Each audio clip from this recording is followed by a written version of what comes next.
Hello students, कैसे सारे लोग। उम्मीद करता हूँ बिल्कुल ठीक होंगे। मैं मनीष आप सब लोगों का वेलकम करता हूँ अपने यूट्यूब चैनल HBC हर बच्चे की क्लास में। आज हम लोग क्लास 11th माइक्रो इकोनॉमिक्स की जो यूनिट नंबर 3 है, प्रोड्यूसर बिहेवियर एंड सप्लाई, उसका जो लास्ट चैप्टर है सप्लाई, उसको स्टार्ट करने वाले हैं। देखिए भाई, अगर आप लोगों ने डिमांड वाली यूनिट की जो वीडियोस थी वो प्रॉपर देख रखी हैं तो सप्लाई आपके लिए काफ़ी ईजी हो जाएगा। तो सप्लाई स्टार्ट करने से पहले आप लोग एक काम करेंगे, डिमांड को अच्छे से कवर अप कर लेंगे। अगर आपको डिमांड आता है तो सप्लाई बिल्कुल आसान हो जाएगा। सबसे पहले बात करते हैं कि सप्लाई होता क्या है। देखिए, सबसे पहले सप्लाई से पहले मतलब समझो सप्लायर की सप्लाई कौन करेगा। सप्लाई करेगा सप्लायर। सप्लायर कौन होगा? कोई प्रोड्यूसर सप्लायर हो गया, कोई फर्म कौन होगी? सप्लायर होगी। जो गुड्स का प्रोडक्शन करती है और मार्केट में उनको सेल करती है, उसी को क्या बोलेंगे हम लोग? सप्लायर बोलेंगे। तो सप्लाई की डेफिनेशन देखते हैं क्या हो जाएगी। It refers to the quantity of a commodity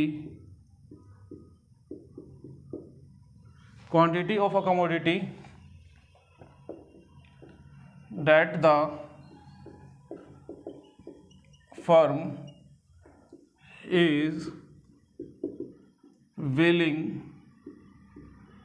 and able to offer for sale at a given price in the market. देखिए भाई, तो किसी भी कमोडिटी की वो क्वांटिटी जो कोई सप्लायर या फर्म रेडी होगा सेल करने के लिए गिवन प्राइस पर गिवन मार्केट के अंदर। सपोज कोई प्रोड्यूसर है, वो मार्कर को प्रोड्यूस करता है, ठीक है। अब मार्केट में इसका कोई प्राइस चल रहा है, सपोज इसका मार्केट प्राइस चल रहा है 10 रुपये। वो कितना सेल करने के लिए ऑफर कर सकता है, डेट इज कॉल्ड सप्लाई हो जाएगी। यानी कि कोई भी प्रोड्यूसर किसी भी गिवन प्राइस पर अपनी कमोडिटी की कितनी क्वांटिटी सेल करने के लिए रेडी हो रहा है, डेट इज कॉल्ड सप्लाई। तो सप्लाई के बाद बात करते हैं सप्लाई को अफेक्ट करने वाले फैक्टर्स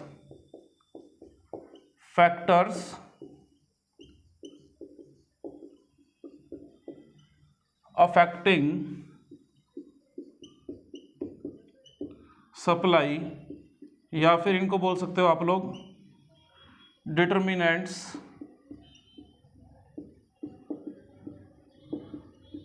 ऑफ सप्लाई।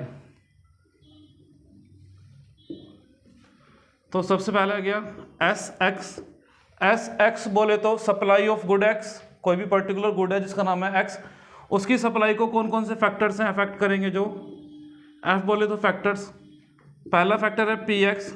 आप लोगों ने देखा था डिमांड के अंदर भी, डिमांड को क्या अफेक्ट करता है? Price of good x affect करता था। ऐसी जो सप्लाई हो रही है उस गुड का प्राइस मार्केट में क्या चल रहा है वो अफेक्ट करेगा उसको। अगर प्राइस ज़्यादा होगा तो सप्लाई ज़्यादा होगी, प्राइस कम होगा तो सप्लाई भी कम होगी। फिर है पीओ बोले तो प्राइस ऑफ अदर गुड्स, ठीक है भाई। अदर गुड्स का एक एग्जांपल समझ लो पहले। सपोज करो कोई फार्मर है, ठीक है, वो अपने लैंड पर क्या उगा सकता है? वीट भी उगा सकता है और राइस भी उगा सकता है। अब उसको ये पता है कि वो वीट को सेल करके ज़्यादा पैसा कमाएगा और राइस को सेल करेगा तो कम पैसा कमाएगा। तो वो क्या प्रोडक्शन करेगा? वीट का प्रोडक्शन करेगा, क्योंकि उसको उससे ज़्यादा पैसा मिलने वाला है। यानी कि सपोज करो कोई प्रोड्यूसर है और वो कोई गिवन कमोडिटी प्रोड्यूस कर रहा है। अब उसको पता लगता है कि जो दूसरी कमोडिटी जिसको वो बना सकता है उसके अंदर ज़्यादा प्रॉफिट मार्जिन है, तो वो क्या प्रोड्यूस करेगा? जिसके अंदर ज़्यादा प्रॉफिट मार्जिन है उसको सेल करेगा। एक और एग्जांपल ले सकते हैं इसके लिए। जैसे कोई फैक्ट्री है, वो रबड़ के चीज़ें बनाती है, लाइक बॉल बनाती है, मैट बनाती है, योगा मैट बनाती है, ठीक है, और भी चीज़ें जो भी रबड़ की होती है, ब्लैडर वगैरह, वो सब बनाती है, ठीक है। अब उसको ये पता लग जाता है कि रबड़ से जो वो बॉल बनाती है, उस बॉल को बनाने में और सेल करने में ज़्यादा उसको प्रॉफिट होता है। तो वो किसका प्रोडक्शन ज़्यादा करेंगे? बॉल का प्रोडक्शन ज़्यादा इंक्रीज कर देंगे। क्यों? बॉल को सेल करने ज़्यादा प्राइस आएगा, ज़्यादा पैसा मिलेगा, प्रॉफिट आएगा ज़्यादा। तो अदर गुड्स के अंदर जिस गुड को प्रोड्यूस करने से ज़्यादा प्रॉफिट मार्जिन होगा उसी गुड को सेल करा जाएगा या उसी गुड को प्रोड्यूस करा जाएगा। तो प्राइस ऑफ गुड एक्स हो जाता है, प्राइस ऑफ अदर गुड हो जाता है। देन आता है पी आई, PI बोले तो प्राइस ऑफ इनपुट्स, किसी भी गुड को प्रोड्यूस करने के लिए बहुत सारे इनपुट चाहिए होंगे, लाइक रॉ मटेरियल होगा, लेबर होगा, कैपिटल होगा, ये सभी चीजें, तो उनके प्राइस ज्यादा है कम है, ये बात भी हम लोग को या प्रोड्यूसर की सप्लाई को अफेक्ट करेगी। देन आ जाता है हमारे पास GP बोले तो गवर्नमेंट पॉलिसीज, G बोले तो गवर्नमेंट, P बोले तो पॉलिसीज। गवर्नमेंट की पॉलिसीज भी अफेक्ट करेंगी प्रोडक्शन को। गवर्नमेंट की पॉलिसी दो तरह की हो सकती है, टैक्स हो सकता है, सब्सिडी हो सकती है। अगर गवर्नमेंट ज़्यादा टैक्स लगा रही है तो सप्लाई क्या हो जाएगी, कम हो जाएगी। क्यों? टैक्स के बढ़ने से कॉस्ट ऑफ प्रोडक्शन बढ़ेगा और गिवन प्राइस पर वो सेल नहीं करेंगे। वो सेल कब करेंगे? जो ज़्यादा प्राइस मिलेगा। इसका रिवर्स हो सकता है सप्लाई सब्सिडी केस के अंदर। अगर गवर्नमेंट सब्सिडी देती है किसी गुड के प्रोडक्शन के लिए तो उस केस के अंदर कॉस्ट ऑफ प्रोडक्शन कम हो जाएगा। कॉस्ट ऑफ प्रोडक्शन तो गिवन प्राइस पे भी जो फर्म है वो ज़्यादा प्रोड्यूस करेंगी और ज़्यादा सप्लाई करेंगी। नेक्स्ट आता है GF का मतलब क्या है? Goal of the firm. G बोले तो गोल और F बोले तो फर्म, यानी कोई भी फर्म है उसका गोल क्या हो सकता है या उसका उद्देश्य क्या है, मार्केट में एम क्या है। बहुत सारी फर्म्स होते हैं कि वो सिर्फ प्रॉफिट अर्न के काम से काम करती हैं, ठीक है, उनका मेन मोटिव होता है प्रॉफिट को अर्न करना। एक एग्जांपल ले लेते हैं, जैसे कि एप्पल मोबाइल फोन्स हैं। एप्पल मोबाइल फोन्स हमेशा अपने फ़ोन को ज़्यादा प्राइस पे सेल करते हैं। क्यों?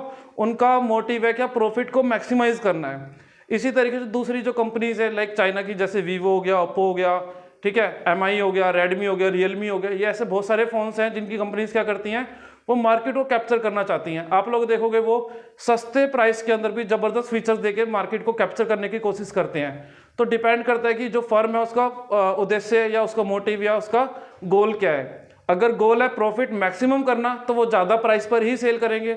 अगर फर्म का गोल है कि मार्केट को कैप्चर करना है, सेल को इंक्रीज करना है, तो वो ज़्यादा प्रोडक्शन करेंगे और कम प्राइस पर भी सेल करेंगे। GF हो जाता है। देन आ जाता है T का मतलब होता है टेक्नोलॉजी। अगर किसी भी गुड को प्रोडक्शन करने के लिए आप लोग पुरानी टेक्नोलॉजी का यूज़ कर रहे हो, पुरानी टेक्नोलॉजी का मतलब क्या हो गया कि कोई आउटडेटेड टेक्नोलॉजी है, जो पुरानी टेक्नोलॉजी है उसका आप यूज़ कर रहे हो, तो वो टेक्नोलॉजी महंगी होगी, ठीक है, और आप वहीं पर कोई नई टेक्नोलॉजी ले आते हो जिसकी वजह से कॉस्ट ऑफ प्रोडक्शन कम हो जाता है, तो ज़्यादा सेल हो जाएगी। टेक्नोलॉजी भी डिपेंड करेगी, अफेक्ट करेगी सप्लाई को। कितने फैक्टर्स हो गए? 1 2 3 4 5 6। ये जो 6 फैक्टर्स है बच्चे, ये होते हैं इंडिविजुअल सप्लायर के लिए। किसके लिए? इंडिविजुअल सप्लायर के लिए। अब बात करेंगे, जैसे हम लोग डिमांड में पढ़ रहा था, मार्केट डिमांड और इंडिविजुअल डिमांड, ऐसे ही मार्केट सप्लाई और इंडिविजुअल सप्लाई, ये सारे वो फैक्टर्स हैं जो इंडिविजुअल सेलर को या इंडिविजुअल प्रोड्यूसर को या इंडिविजुअल फर्म को अफेक्ट करेंगे। पूरी जो मार्केट है या ग्रुप ऑफ फर्म्स है या ग्रुप ऑफ प्रोड्यूसर्स है, उनको कौन सी चीज़ और अफेक्ट कर सकती है? NF बोले तो नंबर ऑफ फर्म्स, ठीक है। अगर मार्केट में किसी गुड को प्रोड्यूस करने वाली फर्म्स बहुत सारी हैं, ठीक है, तो क्या हो जाएगा, उसकी सप्लाई ऑटोमेटिकली इंक्रीज हो जाएगी क्योंकि बहुत सारे प्रोड्यूसर्स उस चीज़ के लिए। NF हो गया नंबर ऑफ फर्म्स। देन आ जाता है हमारे पास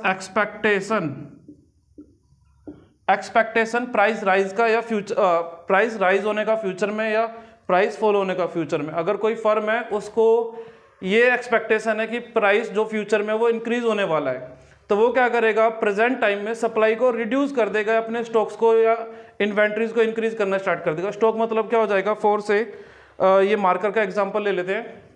मार्कर बनाने वाली कोई कंपनी है, ठीक है, अब जैसे कि रिनोल्ड्स है, मान लेते हैं कोई रिनोल्ड्स कंपनी है, उसको मालूम है अभी करंट टाइम में या प्रेजेंट टाइम में इस मार्कर को वो सेल कर रही है 10 रुपये का, लेकिन आफ्टर 2 मंथ्स इसका जो प्राइस है सीधा सीधा 15 रुपीज़ हो जाएगा। अब उम्मीद है कि फ्यूचर में 2 महीने बाद इसका जो प्राइस है वो सीधा सीधा 5 रुपये बढ़ जाएगा। अभी रिनोल्ड्स क्या करेगा, प्रोडक्शन को या तो कम कर देगा या फिर प्रोडक्शन कर भी रहा है तो उसको स्टॉक मेंटेन कर लेगा, ताकि उसको जब प्राइस बढ़ जाएगा उसको तब उसको वो सेल आउट करेगा। तो एक्सपेक्टेशन फ्यूचर में बढ़ेगा या घटेगा, ये चीज़ भी सप्लाई को अफेक्ट करेगी। इसका चाहे तो आप स्क्रीनशॉट ले सकते हो। तब हम लोग यहाँ पर देखेंगे एक एक करके सारे जितने फैक्टर्स हैं। सबसे पहले हम लोग PX पर काम करेंगे। जैसे डिमांड में काम किया था, PX रिलेटेड जितनी भी चीज़ें थी, लाइक लो ऑफ डिमांड था वहाँ पर, ठीक है, डिमांड कर्व था, डिमांड स्केड्यूल था और exceptions of low of demand थी। इसी तरीके से यहाँ पर भी हम लोग प्राइस पे काम करेंगे, यानी कि लो ऑफ सप्लाई पे, सप्लाई स्केड्यूल पे, सप्लाई कर्व पे और जो लो ऑफ सप्लाई के एक्सेप्शंस हैं उसके ऊपर काम करेंगे। तो पहला जो पॉइंट है PX थोड़ा सा यही बड़ा होगा, बाकी सब तो छोटे छोटे हो जाएंगे। चलिए भाई स्क्रीनशॉट ले सकते हैं, इसको मैं रफ करता हूँ। तो इन फैक्टर्स में से जो नंबर 1 फैक्टर है पहले उसको देखेंगे हम लोग।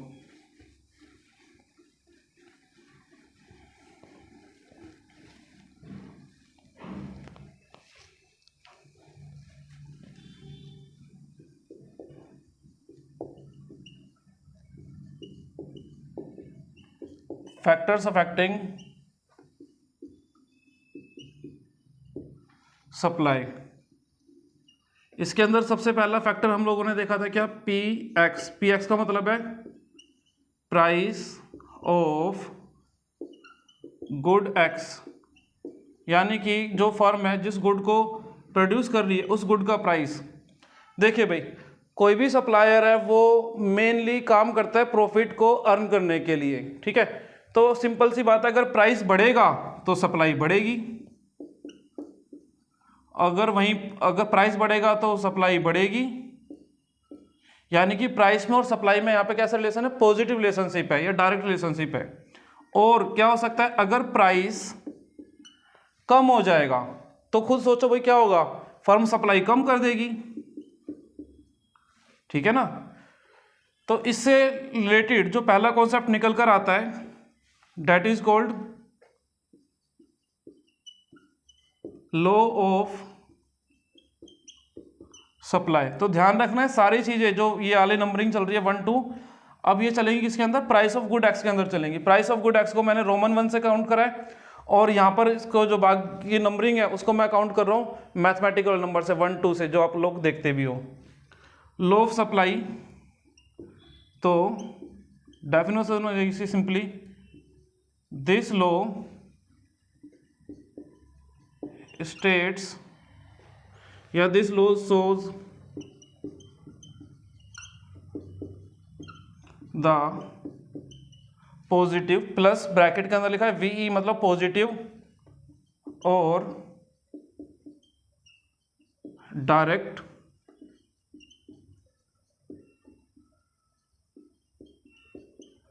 रिलेशनशिप, पॉजिटिव और डायरेक्ट रिलेशनशिप विद या पॉजिटिव और direct relationship between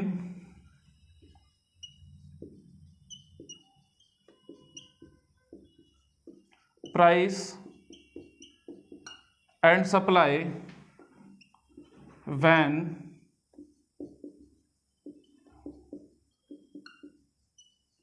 other things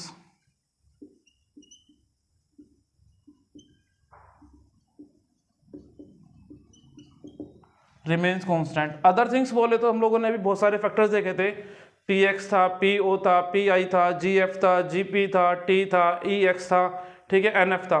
तो पी एक्स को छोड़कर जितने भी सारे फैक्टर्स थे उन सबको बोलते हैं हम लोग अदर फैक्टर्स या अदर थिंग्स, ठीक है। तो पी एक्स को छोड़कर जितने भी अदर फैक्टर्स हैं उनको बोलेंगे अदर थिंग्स। उन सबको कांस्टेंट रखना है, सिर्फ प्राइस को वेरिएबल रखना है, बाकी सारी चीजें अनचेंज रहेंगी, सिर्फ प्राइस के अंदर चेंज होगा, या तो प्राइस फॉल होगा या प्राइस इंक्रीज होगा। अगर प्राइस इंक्रीज होगा तो सप्लाई भी इंक्रीज होगी, प्राइस डिक्रीज होगा तो सप्लाई भी इंक्रीज होगी, यानी कि पॉजिटिव रिलेशनशिप है। एक चीज बढ़ रही है यानी कि प्राइस इंक्रीज हो रहा है तो सप्लाई भी इंक्रीज हो रहा है, यानी एक चीज बढ़ रही है तो दूसरी चीज भी बढ़ रही है। अपोजिट क्या कर सकते हैं इसका, अगर प्राइस डिक्रीज होता है तो जो सप्लाई है वो भी डिक्रीज होती है, यानी कि एक चीज डिक्रीज हो रही है तो दूसरी चीज भी डिक्रीज हो रही है। तो दोनों के बीच में प्राइस में और सप्लाई में डायरेक्ट है या फिर पॉजिटिव रिलेशनशिप है, इसी को हम लोग बोलते हैं लॉ ऑफ सप्लाई, ठीक है भाई। चलिए भाई, अच्छा अदर थिंग्स कांस्टेंट जो वर्ड आता है इसके लिए एक वर्ड और यूज कर सकते हैं आप, सिट्रस पेरिबस। इसका मतलब होता है अदर थिंग्स रिमेन्स कांस्टेंट। आप लोग आगे देखोगे सिट्रस पेरिबस मिलेगा, सिट्रस पेरिबस का मतलब क्या होगा, other things remains constant. Greek language का वर्ड है सिट्रस पेरिबस। चलिए भाई स्क्रीनशॉट लेना चाहे ले सकते हैं। अब लॉ ऑफ सप्लाई को मैं रफ करता हूं।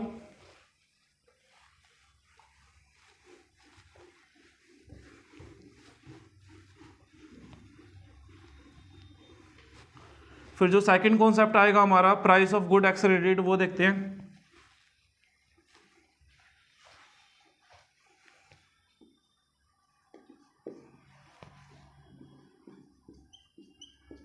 Supply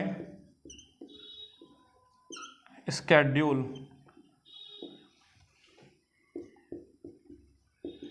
it is a tabular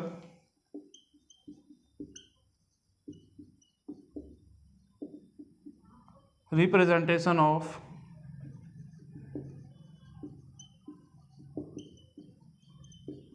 law of supply. देखिए भाई, लॉ ऑफ सप्लाई को अगर आप लोग टेबल की फॉर्म में लिख दोगे उसको क्या बोलेंगे हम लोग, सप्लाई स्केड्यूल बोल देंगे। जैसे कि एक कॉलम है पी एक्स और एक चीज़ है मेरे पास एस एक्स। सपोज प्राइस 1 है, 2 है, 3 है, 4 है। अभी तक हम लोगों ने देखा लॉ ऑफ सप्लाई के अंदर क्या देखा है कि अगर प्राइस बढ़ेगा तो सप्लाई बढ़ेगी। मान लेते हैं अगर प्राइस 1 रुपये है तो सप्लाई भी 1 रुपया है, प्राइस 2 तो सप्लाई भी 2, प्राइस 3 तो सप्लाई भी 3, प्राइस 4 तो सप्लाई भी 4। आप लोग देख पाएंगे अभी कि प्राइस भी इंक्रीज हो रहा है, 1 2 3 4 इंक्रीज हो रहा है, सप्लाई भी 1 2 3 4 इंक्रीज हो रही है। अब इसको उल्टा चालू कर दो, 4 से रिवर्स काउंटिंग चालू कर दो, बैक काउंटिंग। अगर प्राइस 4 है सप्लाई 4 है, प्राइस 3 होता है सप्लाई भी 3, प्राइस 2 होता है तो सप्लाई भी 2, प्राइस अगर 1 होता है तो सप्लाई भी 1 हो जाती है। यानी कि प्राइस के बढ़ने से सप्लाई इंक्रीज हो रही है, प्राइस के डिक्रीज होने से सप्लाई भी फॉल हो रही है। तो इसको बोलेंगे हम लोग लॉ ऑफ सप्लाई, और लॉ ऑफ सप्लाई को हम लोगों ने क्या लिख दिया, टेबल की फॉर्म में लिख दिया, that is called supply schedule. Schedule का मतलब ही क्या होता है, टेबल होता है, ठीक है ना। तो लॉ ऑफ सप्लाई को अगर हम लोग टेबल की फॉर्म में लिखेंगे तो क्या बन जाएगा, ये हमारा सप्लाई स्केड्यूल बन जाएगा। चलिए भाई मैं इसको रफ करता हूं।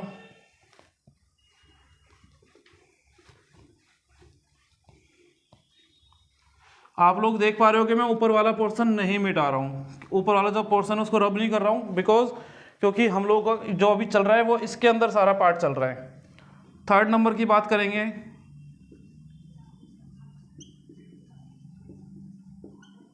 Supply curve. तो ये क्या हो जाएगा, it is a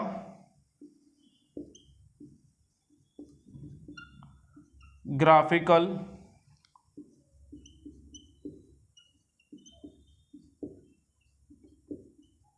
representation of law of supply. तो जो लॉ ऑफ सप्लाई है उसका ग्राफिकल रिप्रेजेंटेशन को क्या बोलेंगे, सप्लाई कर्व बोलेंगे। अब ग्राफिकल रिप्रेजेंटेशन क्या हो जाएगा, देखिए भाई इसको मैं थोड़ा छोटा ही बना लेता हूँ, आप लोगों को विजिबल तो हो जाएगा। ये Y axis, X axis origin, X axis पे क्वांटिटी शो करते हैं, वाई एक्सिस हम लोग क्या करते हैं, सो प्राइस को शो करते हैं। तो ये एक कर्व बन गया ऊपर की तरफ, नीचे से ऊपर की तरफ जा रहा है, अपवर्ड स्लोपिंग कर्व बन गया, that is called supply curve. आप लोग अब देखेंगे अगर प्राइस है ओपी, ये ओपी प्राइस है तो सप्लाई ओक्यू है। इन केस अगर प्राइस बढ़ता है ओपी से बढ़कर ओपी 1 हो रहा है, देखिए ऊपर की तरफ एरो आ रहा है प्राइस वाली लाइन में, तो यानी कि प्राइस इंक्रीज हो रहा है। अगर प्राइस इंक्रीज हो रहा है डेट मीन्स क्वांटिटी भी इंक्रीज Q1 हो रही है। इसको मैं थोड़ा साइड कर देता हूँ, ये हो जाएगा Q1 और क्वांटिटी इधर लिख देते हैं। तो प्राइस के बढ़ने से सप्लाई भी बढ़ रही है। इसी तरीके से अगर प्राइस ओपी से, ओपी देखो बच्चे, ओपी इनिशियल प्राइस है, ठीक है, अभी जो प्राइस है वो फॉल होके ओपी 0 हो रहा है, प्राइस देख रहे हैं नीचे की तरफ आ रहा है, नीचे एरो आ रहा है प्राइस में, तो that is called price fall हो रहा है। तो क्वांटिटी वाली जो लाइन है वो लेफ्टवर्ड शिफ्ट हो रही है, यानी कि जो क्वांटिटी है वो फॉल हो रही है। तो OP0 प्राइस पर OQ0 क्वांटिटी हो पा रही है। इसके अंदर आप लोग खुद देख पा रहे हो कि प्राइस के बढ़ने से सप्लाई बढ़ रही है, प्राइस के फॉल होने से सप्लाई कम हो रही है। अगर प्राइस बढ़ता है सप्लाई बढ़ती है, और प्राइस कम होता है सप्लाई भी फॉल होती है, तो that is called law of supply. अब हम लोगों ने लॉ ऑफ सप्लाई को क्या कर दिया, ग्राफ पर बना दिया है, तो ग्राफिकल रिप्रेजेंटेशन हो गई। तो जो कर्व है, सप्लाई कर्व की डेफिनेशन सिंपली क्या हो जाएगी, it is a graphical representation of law of supply. ठीक है भाई, चलिए भी स्क्रीनशॉट लेना चाहे तो ले सकते हैं अभी आप लोग इसका। चलिए मैं इसको रफ करता हूं। अच्छा, इसको रफ करने से पहले दो चीज और देख लो, सप्लाई कर्व से रिलेटेड ही है, इधर लिख लेते हैं। स्लोप ऑफ सप्लाई कर्व, तो सप्लाई कर्व को क्या बोलेंगे, पॉजिटिव स्लोप्ड। कैसा बोलेंगे, पॉजिटिव स्लोप होता है सप्लाई कर्व का, और डिमांड कर्व का स्लोप होता है तो नेगेटिव स्लोप। पॉजिटिव स्लोप क्यों, क्योंकि ये जो एरो है या जो कर्व है नीचे से ऊपर की तरफ बन रहा है, अपवर्ड शेप में है, अपवर्ड बोले तो पॉजिटिव स्लोप है। अगर इस कर्व को या स्लोप को अगर हम लोग मैथमेटिकली फाइंड करना चाहते हैं तो सिंपली क्या हो जाएगा, डेल्टा पी अपॉन में delta Q, change in price divide by change in quantity. ये मैथमेटिकल रिप्रेजेंटेशन हो जाएगा सप्लाई कर्व का या सप्लाई कर्व के स्लोप का। चलिए भाई इसको रफ कर देते हैं, अभी स्क्रीनशॉट ले चुके होगे आप लोग। चलिए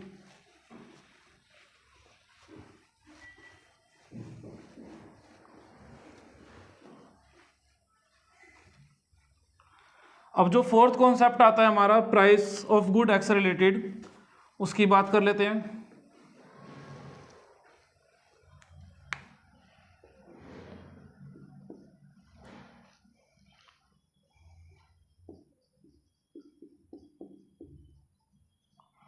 exceptions of law of supply. देखिए एक्सेप्शंस का सिंपली मतलब समझे पहले। एक्सेप्शंस मतलब होता है जो भी बात कही गई है उस बात का अपोजिट क्या हो सकता है। अभी तक हम लोगों ने क्या बात कही है लॉ ऑफ सप्लाई को, कि प्राइस के बढ़ने से सप्लाई बढ़ती है, प्राइस के कम होने से सप्लाई कम हो जाती है। अब एक्सेप्शंस का मतलब होगा क्या जरूरी है ऐसा कि प्राइस बढ़ेगा तो ही सप्लाई बढ़ेगी या प्राइस कम होगा तो सप्लाई कम होगी? ऐसा जरूरी नहीं है। कुछ सिचुएशंस ऐसी आती है जहां पर लॉ ऑफ सप्लाई फेल हो जाता है। वो जो सिचुएशंस हैं उनको देख लेते हैं। नंबर 1 इसको मैं डाल देता हूँ ए पॉइंट। ए में आ जाएगा आपके पास रेयर आर्टिकल्स और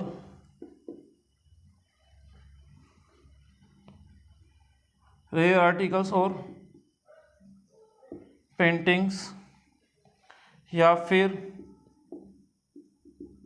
जो पुराने टाइम की एंटिक्स होंगी, ठीक है, वो सभी क्या हो जाएंगी, एक्सेप्शंस में आ जाएंगी। आप खुद सोचिए, सपोज करो कोई पेंटिंग है मोनालिसा की, पूरे वर्ल्ड में मोनालिसा की एक ही पेंटिंग है। अगर उस पेंटिंग की ऑक्शन होती है और उस पेंटिंग को सपोज करो वर्ल्ड के किसी बहुत रिच पर्सन ने परचेज कर लिया, कोई भी एक अच्छा खासा अमाउंट देने के बाद, अब कोई दूसरा रिच पर्सन आता है, वो कहता है भाई इस पेंटिंग को मुझे सेल कर दो, मैं उससे डबल प्राइस देने को रेडी हो जाऊंगा। उनके बीच में पहले ही एग्रीमेंट हो चुका है उस फिक्स प्राइस को लेकर, उस पेंटिंग को लेकर।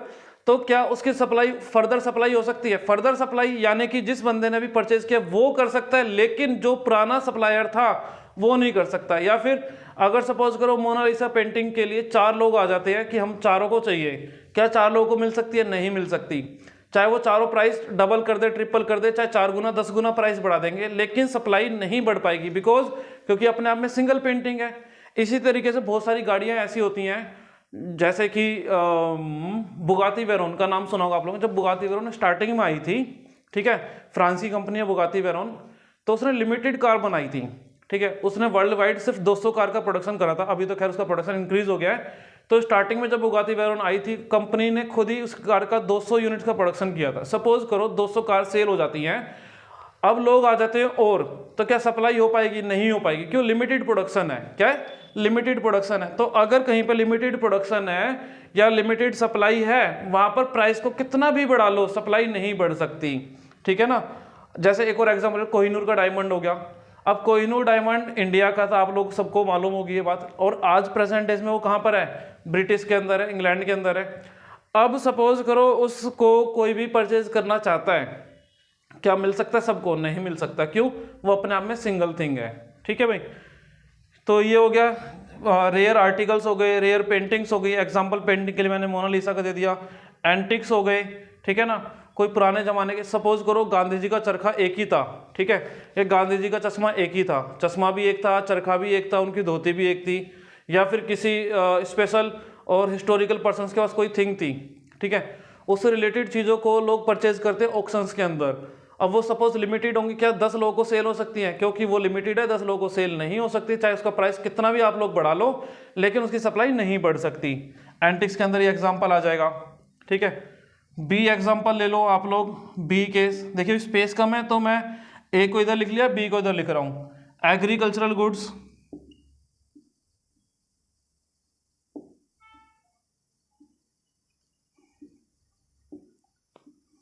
एग्रीकल्चरल गुड्स के अंदर भी लॉ ऑफ सप्लाई फेल हो जाता है। कैसे फेल हो जाएगा? सपोज करो टोटल प्रोडक्शन होना था वीट का एग्जांपल लेते हैं। वीट का सपोज करो टोटल प्रोडक्शन होना था 10 मिलियन टन्स। कितना प्रोडक्शन होना था? एग्जांपल ले रहे हैं, 10 मिलियन टन्स प्रोडक्शन होना था, ठीक है। और 10 मिलियन टन की ही मार्केट में डिमांड है, उससे ज़्यादा डिमांड नहीं है। But due to climatic conditions जो प्रोडक्शन है वीट का वो कम हो गया, वो 10 मिलियन टन से 8 मिलियन टन रह गया। क्या 10 मिलियन टन की डिमांड फुलफिल हो सकती है? नहीं हो सकती, because agricultural goods climatic conditions पे डिपेंड करते हैं, यानी कि बारिश पे, ओले पे, बारिश पड़ी है नहीं पड़ी है, बारिश बहुत ज़्यादा हो गई है कम हो गई है, फसल खराब हो गई, कीड़ा लग गया, बहुत सारे क्लाइमेटिक कंडीशंस होते हैं जिसके कारण एग्रीकल्चरल गुड्स की सप्लाई को इंक्रीज नहीं कर सकते। प्राइस बढ़ने के पर भी हम लोग इनकी सप्लाई को नहीं बढ़ा सकते।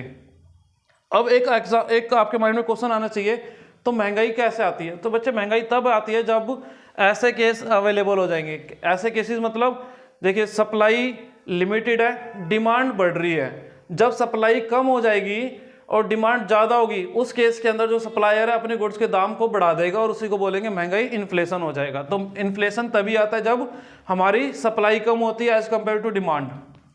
सी केस हो सकता है यहाँ पर पेरिसेबल गुड्स।